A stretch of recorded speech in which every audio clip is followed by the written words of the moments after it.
Parte 2. Uma visão alternativa. Capítulo 3. O Círculo Dourado. Existem uns poucos líderes que, para motivar pessoas, preferem inspirar a manipular. Sejam indivíduos ou organizações, todos esses líderes inspiradores pensam, agem e se comunicam exatamente da mesma forma. E é o oposto do que o restante de nós faz. Quer tenham consciência ou não, eles agem assim seguindo um padrão que surge naturalmente, que eu chamo de o Círculo Dourado. O conceito do Círculo Dourado foi inspirado na proporção áurea, uma simples relação matemática que fascinou matemáticos, biólogos, arquitetos, artistas, músicos e naturalistas desde o início da história. Dos egípcios a Pitágoras e Leonardo da Vinci, muitos consideraram que a proporção áurea oferecia uma fórmula matemática para a proporção perfeita e até para a beleza. Isso também sustenta a ideia de que há na natureza mais ordem do que pensamos, como na simetria das folhas e na perfeição geométrica dos flocos de neve. No entanto, o que acho atraente na proporção áurea é o fato de ela ter tantas aplicações em tantos campos. E o que é ainda mais significativo, oferece uma fórmula capaz de produzir resultados repetíveis e previsíveis em situações nas quais se suporia que esses resultados seriam aleatórios ou golpes de sorte. Até a Mãe Natureza, para a maioria das pessoas um símbolo de imprevisibilidade, exibia mais ordem do que se conhecia.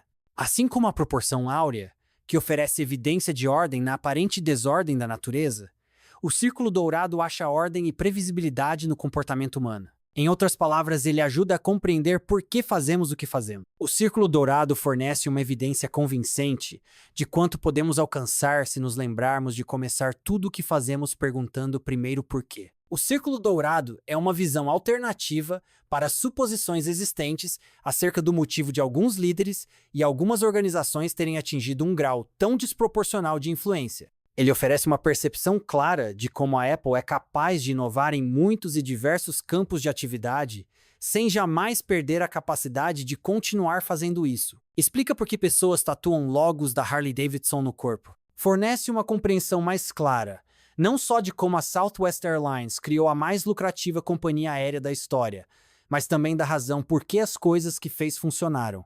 E até confere alguma clareza quanto ao motivo pelo qual as pessoas seguiram o Dr. Martin Luther King em um movimento que mudou uma nação e por que os americanos aderiram ao desafio de John F. Kennedy, mesmo depois de sua morte, de levar um homem à Lua. O Círculo Dourado mostra como esses líderes foram capazes de inspirar ação em vez de manipular as pessoas para que agissem. Essa visão alternativa não é útil apenas para mudar o mundo. Também existem aplicações práticas para a capacidade de inspirar. Ela pode ser usada como guia para aprimorar de modo amplo a liderança, a cultura corporativa, as contratações, o desenvolvimento de produto, as vendas e o marketing.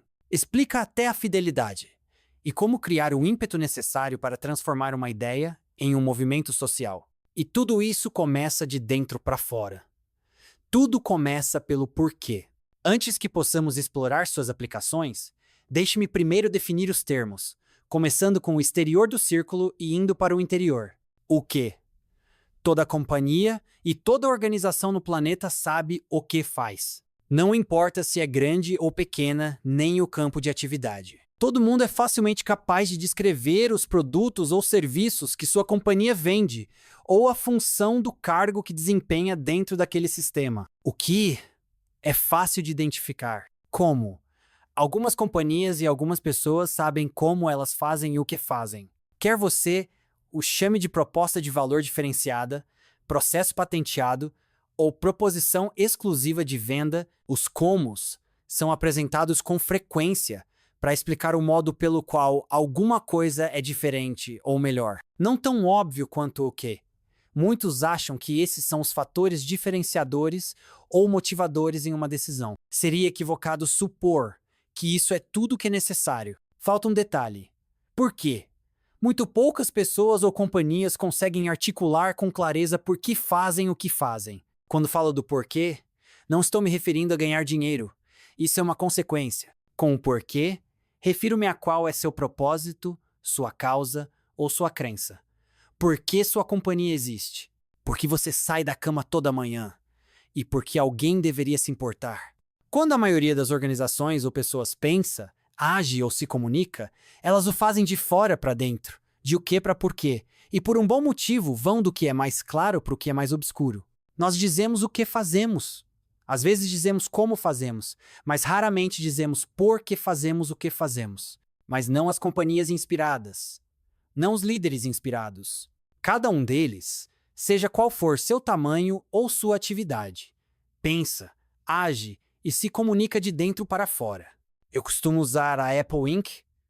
como exemplo apenas porque eles são muito reconhecidos e seus produtos são fáceis de comparar com outros. Mais do que isso, o sucesso da Apple ao longo do tempo não é típico. Sua capacidade de continuar a ser uma das companhias mais inovadoras, ano após ano, combinada com sua misteriosa habilidade de atrair seguidores no que parece ser uma seita, faz dela um grande case para demonstrar muitos dos princípios do Círculo Dourado. Começarei com um exemplo de marketing simples. Se a Apple fosse como a maioria das outras empresas, uma mensagem de marketing dela iria se mover de fora para dentro no Círculo Dourado. Começaria com alguma declaração de o que a companhia faz ou fabrica, seguida de como eles acham que são diferentes ou melhores do que a concorrência. E por fim concluiria com alguma chamada à ação. Com isso, esperariam ter em retorno algum comportamento, no caso uma compra. Uma mensagem de marketing da Apple, se eles fossem iguais a todos os outros, poderia soar assim: fazemos ótimos computadores. São lindamente projetados, simples de usar e intuitivos para o usuário. Quer comprar um? Não é um discurso de vendas muito convincente, mas é assim que a maioria das companhias vende seus produtos. Essa é a norma. Começam primeiro com o que fazem. Eis nosso novo carro. Depois nos dizem como fazem isso ou como são melhores. Tem bancos de couro, faz muitos quilômetros por litro de combustível e oferecemos um bom financiamento. Depois eles pedem uma ação e esperam um comportamento. Você vê este modelo tanto em mercados voltados para o cliente final, quanto em ambientes de negócios entre empresas. Esta é nossa firma de advocacia. Nossos advogados se formaram nas melhores faculdades e nós representamos os maiores clientes. Contrate-nos. Esse modelo também é utilizado na política. Eis o A, candidato A. Eis sua posição quanto a impostos e imigração. Está vendo como é diferente? Vote nele. A. Em todos os casos, organiza-se a comunicação como uma tentativa de convencer alguém de uma diferença ou de um valor maior.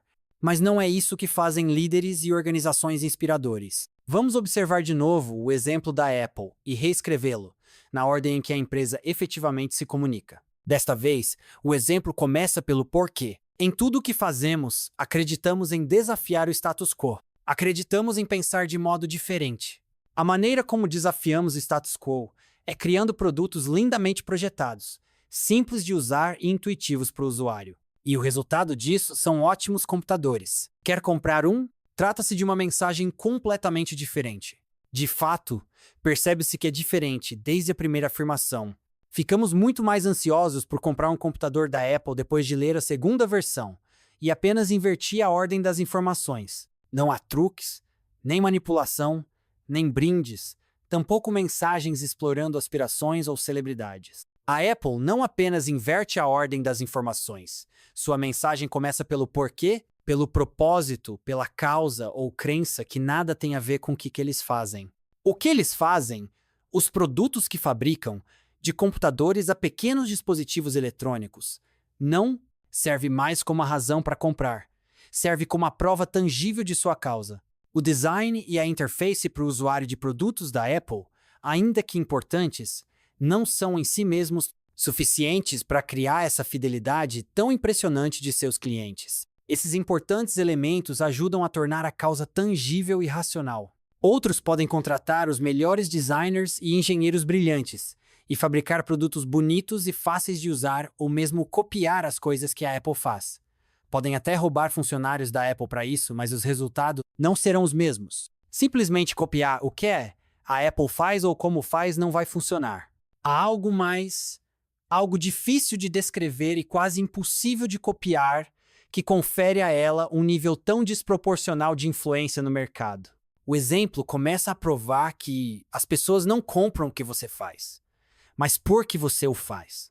A capacidade da Apple de criar produtos tão inovadores de forma consistente e inspirar uma fidelidade tão espantosa não tem a ver apenas com o que eles fazem. O problema é que organizações usam recursos e benefícios tangíveis para construir um argumento racional de por que sua companhia, produto ou ideia é melhor do que os outros. Algumas vezes essas comparações são feitas de modo explícito, em outras usam-se analogias ou metáforas, mas o efeito é o mesmo. Companhias tentam nos vender o que elas fazem, mas nós compramos por que elas o fazem. É a isso que me refiro quando digo que elas se comunicam de fora para dentro. Elas lideram com o que e como. Quando se comunica de dentro para fora, porém o porquê é oferecido como motivo para a compra. E os o quês servem como a prova tangível dessa crença. As coisas que podemos apontar para racionalizar ou explicar as razões de sermos atraídos para um produto, uma companhia ou uma ideia, e não para outros. O que companhias fazem são fatores externos, mas por que fazem é algo mais profundo. Em termos práticos, não há nada de especial na Apple. Trata-se de uma companhia como qualquer outra. Não existe uma real diferença entre a Apple e qualquer uma de suas concorrentes: Dell, HP, Gateway, Toshiba. Escolha uma, não importa. Todas são estruturas corporativas. É tudo o que uma companhia é. Uma estrutura. Todas fabricam computadores. Todas têm alguns sistemas que funcionam e outros que não. Todas têm igual acesso ao mesmo talento, aos mesmos recursos, às mesmas agências, aos mesmos consultores e à mesma mídia. Todas têm alguns bons gestores, alguns bons designers e engenheiros inteligentes. Todas fazem alguns produtos que funcionam bem e outros que não, mesmo a Apple. Por que, então, a Apple tem um nível de sucesso tão desproporcional? Por que são mais inovadores? Por que são, consistentemente, mais lucrativos? E como conseguem uma legião de seguidores cuja fidelidade parece a de uma seita, algo que muito poucas companhias são capazes de alcançar? As pessoas são atraídas pelo propósito. Essa é a razão pela qual a Apple adquiriu um nível notável de flexibilidade. Está evidente que as pessoas se sentem confortáveis ao comprar um computador da Apple, mas também se sentem perfeitamente confortáveis comprando dela um iPod, um iPhone ou um Apple TV. Consumidores e investidores estão completamente à vontade com o fato de a Apple oferecer tantos produtos diferentes em tantas categorias diferentes. Não é o que a Apple faz que a diferencia, é por que ela o faz. Seus produtos dão vida à sua causa. Não sou imprudente a ponto de sugerir que seus produtos não importam. Claro que importam, mas o motivo pelo qual importam é o contrário do que diz a sabedoria tradicional. Os produtos em si mesmos não são a razão de a Apple ser considerada superior. Seus produtos, o que a Apple faz, servem de prova tangível daquilo em que a companhia acredita. É essa clara correlação entre o que eles fazem e por que o fazem que a leva a se destacar. É o motivo pelo qual percebemos a Apple como uma marca autêntica. Tudo o que eles fazem funciona para demonstrar seu porquê, o de desafiar o status quo. Quaisquer que sejam os produtos que fabricam ou a atividade em que operam, está sempre claro que a Apple pensa diferente. Quando a Apple lançou o Macintosh, com um sistema operacional baseado em uma interface gráfica para o usuário, não em uma linguagem complicada de computador, ela estava desafiando o modo como os computadores funcionavam na época. Mais do que isso, enquanto a maioria das companhias de tecnologia via sua maior oportunidade de marketing no mercado corporativo, a Apple quis dar ao indivíduo sentado em casa o mesmo poder de qualquer companhia. O porquê de a Apple desafiar o status quo e empoderar o indivíduo é um padrão que se repete em tudo que eles dizem e fazem. Ele ganha vida em seu iPod e ainda mais no iTunes, um serviço que desafiou o status quo do modelo de distribuição da indústria fonográfica e era mais adequado ao modo como indivíduos consumiam música. A indústria fonográfica estava organizada em torno de vender discos, um modelo que evoluiu durante uma época na qual ouvir música era uma atividade que geralmente fazíamos em casa. A Sony mudou isso em 1979, quando introduziu o Walkman, mas até o Walkman e mais tarde o Discman era limitado ao número de fitas cassete ou CDs que se podia carregar. O desenvolvimento do formato de música MP3 mudou tudo isso. A compressão digital permitia que uma quantidade muito grande de canções fosse armazenada em dispositivos musicais relativamente baratos e portáteis. O fato de podermos sair de casa, com apenas um dispositivo fácil de carregar, transformou a música em algo que se ouvia fora de casa. E o tocador de MP3 não mudou somente onde ouvíamos música. Transformou também uma cultura de coleção de álbuns em uma cultura de coleção de canções. Enquanto a indústria fonográfica ainda estava ocupada tentando nos vender álbuns, um modelo que não era mais compatível com o comportamento do consumidor, a Apple introduziu seu iPod, oferecendo 1000 canções em seu bolso. Com o iPod e o iTunes, a Apple fez um trabalho muito melhor em divulgar o valor do MP3 e do tocador de MP3 no que diz respeito à maneira como vivíamos. Sua publicidade não apresentava descrições exaustivas dos detalhes do produto. Não era sobre eles, era sobre nós. E nós compreendemos por que o queríamos. A Apple não inventou o formato MP3 nem a tecnologia que daria origem ao iPod. No entanto, divide com seus reais inventores o crédito por ter transformado a indústria fonográfica. O tocador de música portátil com disco rígido de muitos gigabytes foi inventado pela Creative Technology Limited, uma companhia com base em Singapura que ganhou proeminência ao desenvolver a tecnologia de áudio Sound Blaster, que permite que PCs domésticos tenham som. Na verdade, a Apple só introduziu o iPod 22 meses depois da entrada da Creative no mercado. Apenas esse detalhe já põe em xeque a suposição de que o primeiro a surgir com uma ideia sempre leva vantagem. Considerando sua história no ramo de som digital, a Creative era mais qualificada do que a Apple para introduzir um produto de música digital. O problema é que eles anunciaram seu produto como um tocador de MP3 com 5 GB. Essa é exatamente a mesma mensagem da Apple com seu 1000 canções em seu bolso. A diferença é que a Creative nos dizia o que era seu produto e a Apple nos dizia por que precisávamos dele. Só depois, uma vez que já havíamos decidido que tínhamos que ter um iPod, é que o O que passou a importar. E escolhíamos a versão com 5 GB, 10 GB, e assim por diante. Ou seja, os detalhes tangíveis que provavam que poderíamos ter 1000 canções em nosso bolso. Nossa decisão começou com um porquê, assim como a oferta da Apple. Quantos de nós podem dizer com certeza que um iPod é de fato melhor do que um Zen da Creative? iPods, por exemplo, ainda têm os problemas da duração e da substituição da bateria. Elas costumam morrer. Talvez um Zen seja melhor, mas a verdade é que não nos importamos se é melhor ou não. E é a clareza da Apple quanto ao porquê, que lhe confere uma capacidade tão notável de inovar, não raro competindo com companhias que parecem até mais bem qualificadas do que ela, e de ter sucesso em atividades que estão fora de seu core business, isto é, seu negócio principal. Não se pode dizer o mesmo de companhias com uma noção confusa do porquê. Quando uma organização se define de acordo com o que faz, isso é tudo que ela sempre será capaz de fazer. As concorrentes da Apple, tendo se definido com seus produtos ou serviços e qualquer que seja sua proposta de valor diferenciada, não terão a mesma liberdade que ela. A Gateway, por exemplo, começou vendendo aparelhos de TV com tela plana em 2003. Como já fabricavam monitores de tela plana havia anos, eram totalmente qualificados para produzir e vender televisões. Mas a companhia não conseguiu construir um nome confiável entre as marcas de eletrônicos e abandonou o negócio 2 anos depois para se concentrar em seu negócio principal. A Dell lançou Palm Tops em 2002 e tocadores de MP3 em 2003, mas permaneceu apenas alguns anos em cada um desses mercados. A Dell fabrica produtos de boa qualidade e é absolutamente qualificada para produzir essas tecnologias. O problema foi que a companhia havia se definido com o que fazia.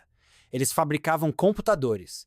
E o fato é que não fazia sentido para nós comprar deles um Palm Top ou um tocador de MP3. Não parecia ser o certo. Quantas pessoas você acha que ficariam na fila durante 6 horas para comprar um novo celular da Dell, como fizeram no lançamento do iPhone da Apple? Elas não conseguiam ver na Dell nada mais do que uma fabricante de computadores. Simplesmente não fazia sentido. O fraco desempenho nas vendas logo acabou com o desejo da Dell de entrar no mercado de dispositivos eletrônicos pequenos. Em vez disso, a empresa optou por se concentrar em seu negócio principal. A menos que a Dell, como tantas outras, consiga redescobrir seu propósito, causa ou crença original e comece pelo porquê no que quer que diga e faça, tudo o que fará será vender computadores. A Apple, ao contrário das concorrentes, definiu por que faz coisas, não o que faz. Não é uma fabricante de computadores, mas uma companhia que desafia o status quo e oferece alternativas individuais mais simples. A Apple até mudou sua razão social em 2007 de Apple Computer Inc. para Apple Inc., a fim de expressar o fato de que era mais do que apenas uma fabricante de computadores. Na prática, não importa qual é a razão social de uma companhia. Para a Apple, no entanto, ter a palavra computador no nome não limitava o que ela era capaz de fazer. Limitava o modo como pensavam sobre si mesmos. A mudança não foi prática, foi filosófica. O porquê da Apple foi formado em sua fundação, no fim da década de 1970, e não mudou até hoje. Quaisquer que sejam os produtos que fabrica, ou as atividades para as quais migrou, seu porquê permanece o mesmo. E a intenção da Apple de desafiar o modo de pensar vigente se provou profética. Como fabricante de computadores, ela redirecionou o curso da indústria da computação pessoal. Como fabricante de dispositivos eletrônicos pequenos, desafiou o tradicional domínio de companhias como a Sony e a Philips. Como fornecedora de telefones móveis, obrigou as companhias mais experientes, Motorola, Ericsson e Nokia, a reexaminar os próprios negócios. A capacidade da Apple de entrar em e dominar tantas atividades diferentes desafiou até a ideia de o que significa ser uma fabricante de computadores, para começo de conversa.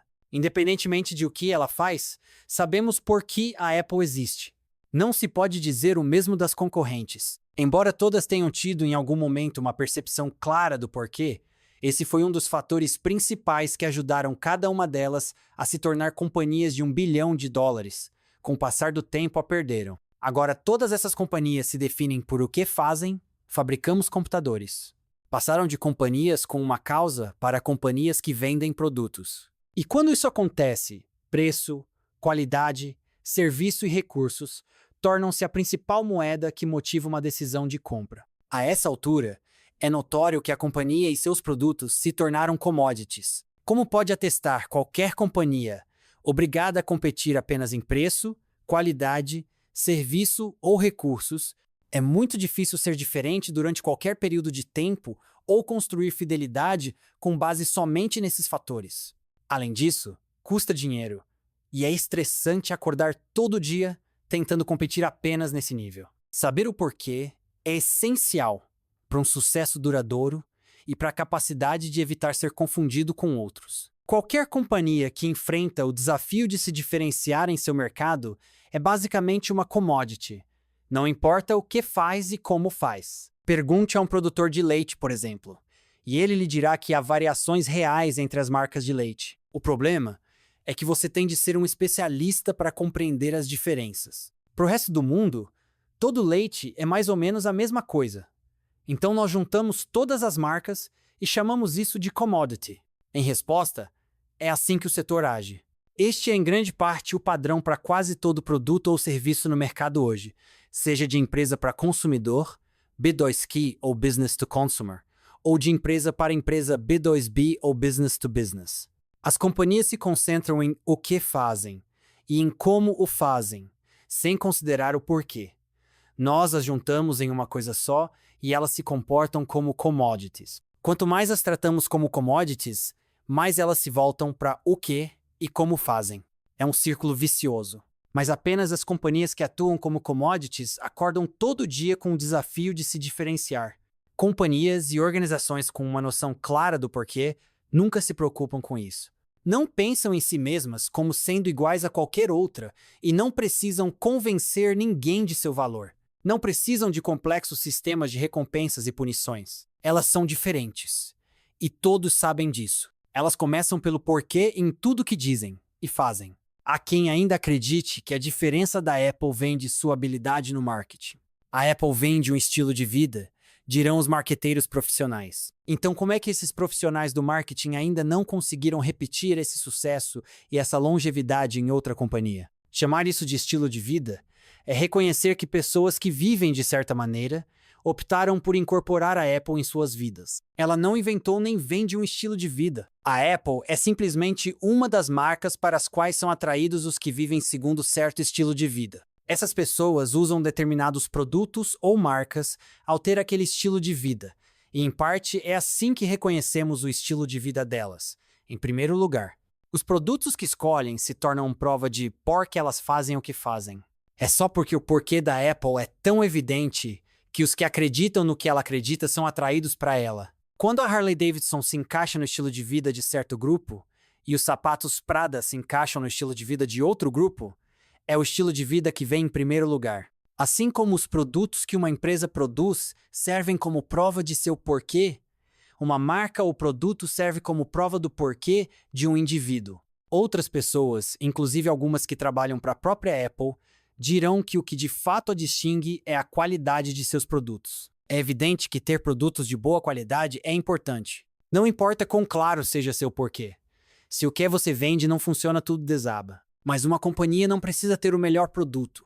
Ele só precisa ser bom ou muito bom. Melhor que, ou o melhor, são comparações relativas. Sem primeiro compreender o porquê, a comparação em si mesma não tem valor para o tomador da decisão. O conceito de melhor suscita a pergunta: com base em qual padrão? Um carro esportivo Ferrari F430 é melhor do que uma minivan Honda Odyssey? Depende de por que você precisa do carro. Se tiver uma família de 6 pessoas, uma Ferrari com 2 lugares não é melhor. No entanto, se está procurando uma boa maneira de impressionar alguém, uma minivan Honda provavelmente não é a melhor opção. Primeiro deve ser considerado por que o produto existe, e o porquê de alguém desejá-lo tem que combinar com essa resposta. Eu poderia discorrer sobre todas as maravilhas da engenharia do Honda Odyssey, e algumas podem ser mesmo melhores do que as da Ferrari. Com certeza roda mais quilômetros por litro de combustível, mas é pouco provável que eu convença alguém que queira um carro esportivo a comprar outro modelo. O fato de algumas pessoas serem atraídas de um jeito tão intenso por uma Ferrari mais do que para um Honda Odyssey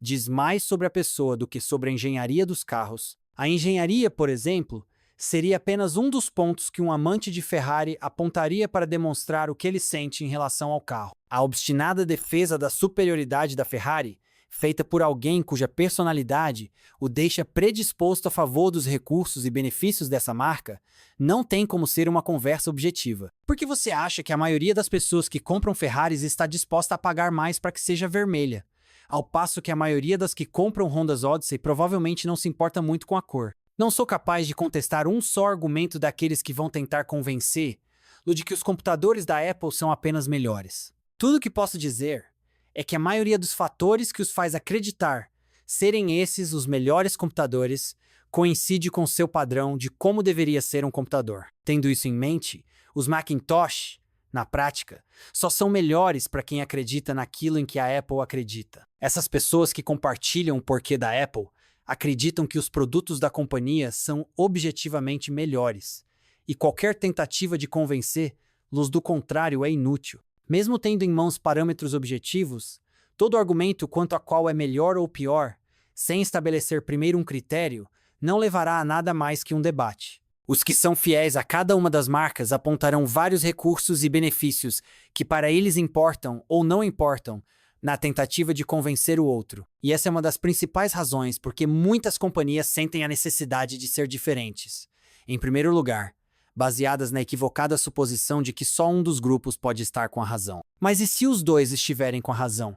E se um Apple for o computador certo para um grupo e um PC o computador certo para o outro, não é mais um debate sobre qual é melhor ou pior. É uma discussão sobre necessidades diferentes. E antes mesmo que possa surgir uma discussão, é preciso estabelecer os porquês de cada um. Uma simples alegação de que um computador é melhor, mesmo com uma evidência racional para sustentar, pode criar o desejo e até motivar uma decisão de compra, mas não cria fidelidade. Se um consumidor se sentir inspirado a comprar um produto e não manipulado, ele será capaz de verbalizar os motivos pelos quais pensa que o que está comprando é melhor. Boa qualidade e recursos importam, mas não são o bastante para produzir a obstinada fidelidade que todas as companhias e os líderes mais inspiradores são capazes de mobilizar. É a causa representada pela companhia, pela marca, pelo produto ou pela pessoa que inspira fidelidade. Não é a única maneira. É apenas uma das maneiras de conhecer o seu porquê. Não é a única forma de ser bem-sucedido, mas a única de manter um sucesso duradouro e ter uma mescla melhor de inovação e flexibilidade. Quando um porquê fica confuso, torna-se muito mais difícil manter o crescimento. a fidelidade e a inspiração que ajudaram a impulsionar o sucesso original. Quando digo difícil, estou querendo dizer que manipulação, em vez de inspiração, torna-se rapidamente a estratégia escolhida para motivar comportamento. Como vimos, isso é eficaz no curto prazo, mas tem um alto custo no longo prazo. Considere o clássico caso que se estuda nas faculdades de administração americanas, o das ferrovias. No fim da década de 1800, as companhias ferroviárias eram as maiores empresas do país, tendo alcançado sucesso tão monumental, até mudando a paisagem dos Estados Unidos. Relembrar o porquê deixou de ser importante para elas. Em vez disso, ficaram obcecadas com o que faziam. Estavam no negócio ferroviário. Esse estreitamento de perspectiva influenciou seu processo de tomada de decisões. Elas investiram todo o dinheiro em trilhos, dormentes e motores. Porém, no início do século XX, uma nova tecnologia foi introduzida: o avião. E todas aquelas grandes companhias ferroviárias acabaram saindo do negócio.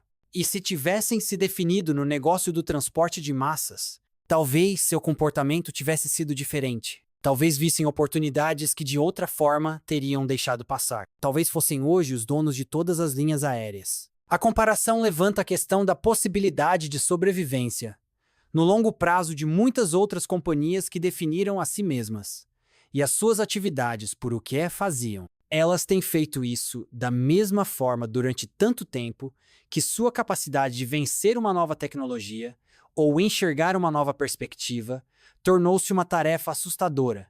A história das ferrovias guarda estranhas semelhanças com o caso da indústria fonográfica já mencionado. Este é outro setor que não fez um bom trabalho ao adaptar seu modelo de negócio para que fosse compatível com a mudança de comportamento deslanchada por uma nova tecnologia. Mas outros ramos cujos modelos de negócio evoluíram em uma outra época apresentaram rupturas semelhantes: os jornais, as indústrias de publicidade e a da televisão, para mencionar apenas 3. Essas são as ferrovias da atualidade, que lutam para definir seu valor, enquanto observam os clientes se voltarem para companhias de outros setores a fim de satisfazer suas necessidades.